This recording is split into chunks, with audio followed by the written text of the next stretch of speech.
Je suis M. Laïbi, président des fournisseurs d'État de Côte d'Ivoire. Quel regard portez-vous aujourd'hui sur la situation des fournisseurs? Aujourd'hui, la situation des fournisseurs, je dirais même que très compliquée. Très compliquée, à ce sens qu'aujourd'hui, les fournisseurs se cherchent diable par la queue. Donc, c'est pas à l'horizon, c'est pas très bon.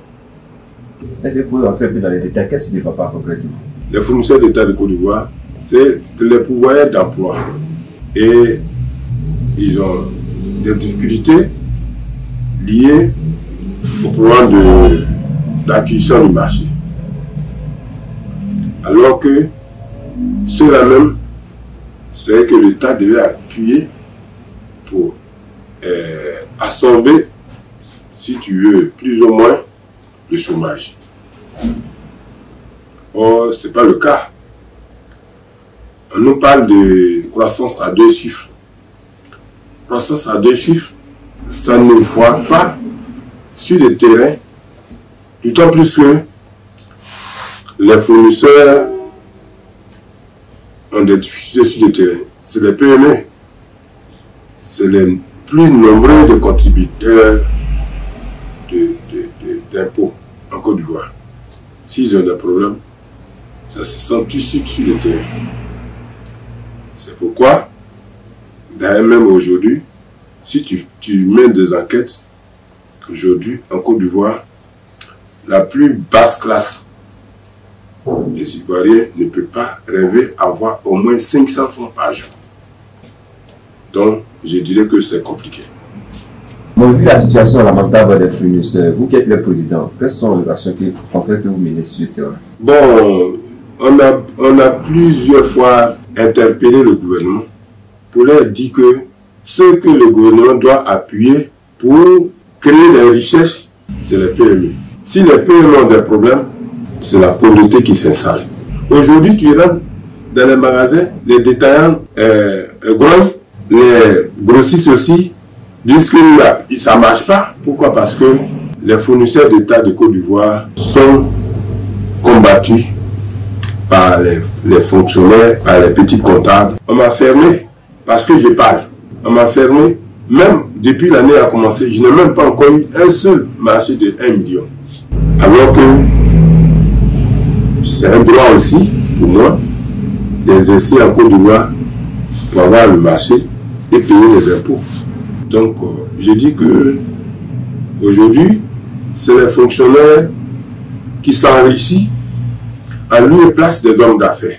Aujourd'hui, il faut dire que c'est les fonctionnaires, les comptables qui sont devenus des entrepreneurs. Ça va installer la pauvreté dans la population.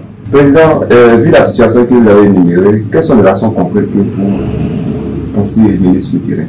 Nous pouvons manifester nos désirs de croiser les autorités. Bon, je ne sais pas. Qu'est-ce qu'ils bloquent? Ou bien ils ne veulent pas nous recevoir pour qu'on étale les méfaits de leur gouvernement. Sinon, en réalité, nous sommes aussi leurs frères. La dernière fois, dans les journaux, j'ai demandé pardon au président de la République de nous appeler pour nous recevoir. Vous reçoivent pour peut-être donner suite à vos revendications, à vos soucis. Parlez-nous de vos projets en tant que président pour être des fournisseurs. Aujourd'hui, les fournisseurs d'État de Côte d'Ivoire, c'est rare qui ont aujourd'hui un toit. Mais si le gouvernement qui sont nos frères qui sont dedans ne nous laisse pas la facilité d'avoir un toit, puisque avoir un toit égale avoir un marché, exercer le marché, payer, et puis les collaborateurs, les employés gagnent, chacun est à l'aise. Présentement, on parle de projets. On est en train de parler de construire maison, tout ça. Mais on n'a pas les moyens. Aujourd'hui où nous sommes là, les gens sont en train de pleurer. Les gens ne gagnent pas marché. Où est-ce qu'ils vont avoir l'argent pour appartenir à un projet? Donc, c'est suspendu. Et nous disons non à l'État de dire aux fonctionnaires que la vie, c'est un choix. Tu choisis être fonctionnaire parce que tu as fait des diplômes, tu as passé un concours, administrateur service financier. Ce n'est pas seulement qui sont les meilleurs Ivoiriens. Écoutez, nous autres aussi, on va faire comment pour vivre. On a nos enfants. Mais à chaque fois nous parlons, et personne ne réagit. Et les mêmes là sont là toujours, le budget est voté. Nous sommes aujourd'hui deuxième trimestre d'exercice du budget. Et ils prennent de l'argent là. Ça aide à la banque. Et c'est avant, c'est comme ça. Autant de Gbagbo, quelques hommes d'affaires, fonctionnaires, ne faisaient pas des affaires.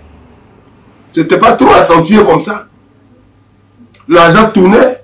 Nous-mêmes là, on sortait avec l'argent, on faisait des achats partout. On sentait que l'argent était dans la population. Moi, je ne suis pas un homme politique.